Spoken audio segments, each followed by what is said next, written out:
이후 기여의 대가로 받은 증여라면 특별수익이 아니라는 판결이 자녀에게까지 확대 적용된 판결이 나오게 되는데요. 이제는 기여로 인정받은 생전증여도 특별수익에서 제외될 수도 있다는 대법원 판결이 나오게 된 겁니다. 상황에 따라 한 푼도 돌려주지 않고 방어할 수 있는 방법이 생기게 된 겁니다.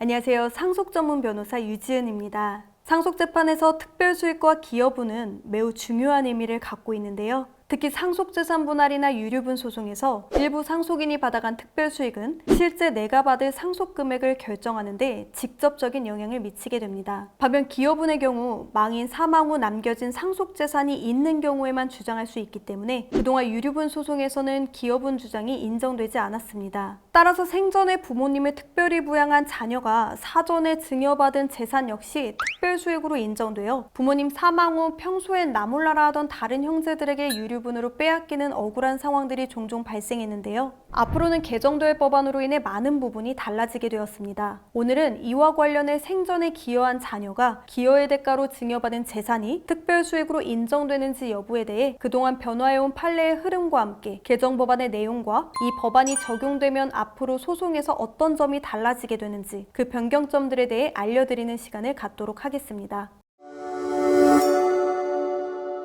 먼저 과거엔 앞서 설명드린 대로 기여분은 남겨진 상속재산에만 주장할 수 있었기 때문에 유류분에서는 이를 항변할 수 없다는 것이 대법원의 입장이었고, 실무상 사전 증여받은 재산은 특별수익에 포함된다는 흐름이 오랜 기간 이어져 왔습니다. 이 흐름에 처음으로 변화가 생긴 건 2011년도였는데요. 배우자가 망인 사망 전 증여받은 재산에 대해 자녀들이 유류분 청구를 들어온 사건에서 대법원은 그동안 배우자가 망인과 함께 형성해온 재산에 대한 기여도를 인정해 증여받은 재산은 특별수익이 아니라고 판결하였습니다. 이 판결로 인해 비록 배우자에 한정되긴 했지만 생전 증여받은 재산이 특별수익으로 인정되지 않은 첫 번째 사례가 나오게 됩니다.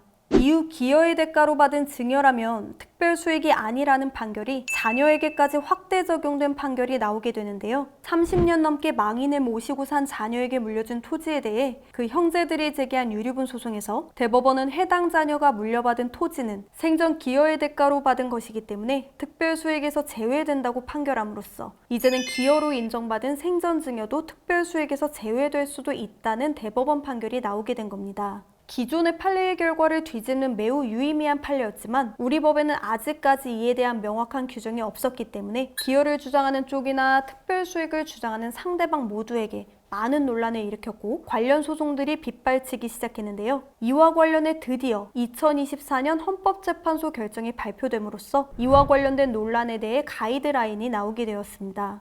헌법재판소는 기여분 성격의 증여까지 유류분 반환의 대상이 되면 이는 실질적으로 형평성을 해치는 결과를 낳게 된다고 판단하였고, 유류분 제도에서 기여분과 관련된 규정을 두지 않은 부분에 대해 헌법 불합치 결정을 내렸습니다. 따라서 유류분 제도에서 사전 증여받은 재산에 대한 기여분의 항변을 할 수 있게 법을 개정하라고 함으로써 올해 말까지 관련 법이 개정될 예정입니다. 그렇다면 개정된 법을 적용하면 앞으로 상속사건에서 어떤 변화가 있는지를 하나하나 살펴보겠습니다. 먼저 각 상속인별로 받아가는 상속금액을 계산하는 방법은 남겨진 상속재산에서 각 상속인들이 받아간 특별수익을 모두 더하고 각자의 기여분을 뺀 상속분을 기준으로 상속인별 법정 상속분을 곱한 후 특별수익을 제하고 기여분을 더해 계산하게 됩니다. 쉽게 말해 기존에는 망인이 생전 증여한 재산은 모두 특별수익에 포함되었기 때문에 망인 사망 후 상속분을 계산할 때 망인에게 기여한 자녀는 기여분 인정 여부와는 별도로 생전에 받아간 만큼 남은 재산에 대한 상속분은 그만큼 줄어들었다는 건데요. 개정된 법을 적용하게 되면 이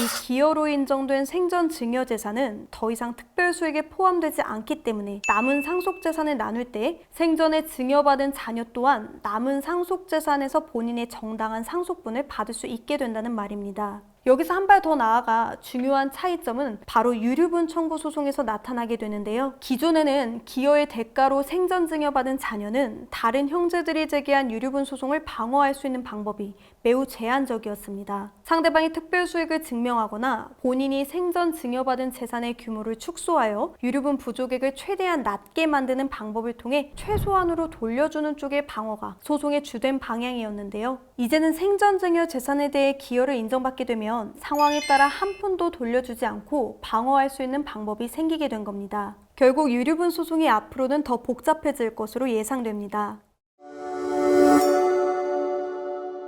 지금까지 기여로 인정받은 생전 증여의 특별 수익 여부에 대한 변화의 흐름과 헌재 결정으로 앞으로 예상되는 변화에 대해 설명드렸는데요. 사회통념상 부모님을 극진하게 모시며 기여한 자녀가 그렇지 못한 자녀보다 더 상속받는 건 누가 봐도 합당한 일이고, 부모님 역시 그동안 자기를 돌봐온 자녀에게 더 물려주고 싶은 게 당연한 마음이겠죠. 그동안 변화해온 판례의 흐름과 이번 개정안 역시 망인의 의사를 더 존중하고 망인의 의사에 더 부합하게 상속을 해야 한다는 취지라고 볼 수 있습니다. 다만 민법상 유류분 제도의 취지와 상충되는 부분이 있기 때문에 추후 개정안이 반영되면 기여를 주장하는 생전 수증자와 유류분을 주장하는 다른 유족들 간에 치열한 법적 공방이 예상되는 건 명약관화한 일입니다. 생전 증여재산의 성격이 기여의 대가인지 여부를 판단하는 건 여러 사정을 고려해야 하기 때문에 추후 소송에서는 법률 전문가의 역량이 더 중요해졌다고 볼 수 있겠습니다. 이번 영상은 여기서 인사드리겠습니다. 오늘도 끝까지 시청해주셔서 감사드립니다.